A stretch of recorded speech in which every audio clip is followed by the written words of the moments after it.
Државната изборна комисија започна проценка за пристапност до гласачките места за лица со попреченост. Проценката следи по препораките кои ги упати Сдруженијето за промоција и развој на инклузивно општество Инклузива Куманово во рамки на проектот Учество на лицата со попреченост во политичкиот и изборниот процес во Република Македонија.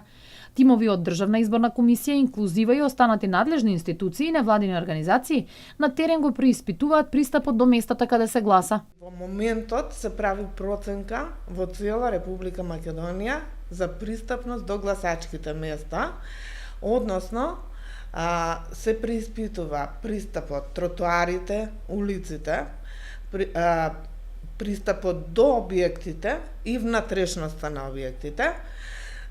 Тоа е направено во соработка со нас и мисијата на ОПСЕ. По проценката на официјалната страница на ДИК, лицата ќе може да пронајдат податоци дали местото е пристапно. Доколку теренот не е пристапен, ќе имаат можност навреме да поднесат пријава за гласање во домашни услови.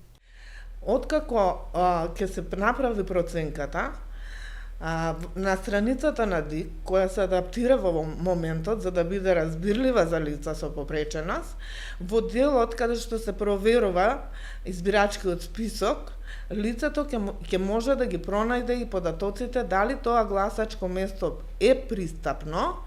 Ако не е пристапно, ќе можат навреме да поднесат пријава за гласање во домашни услови.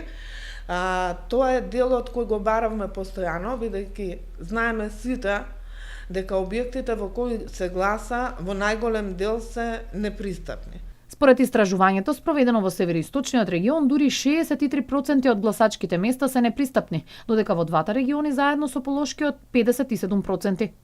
Тоа е огромна бројка, затоа лицата со попреченост се невидливи во општеството, бидејќи објектите се непристапни.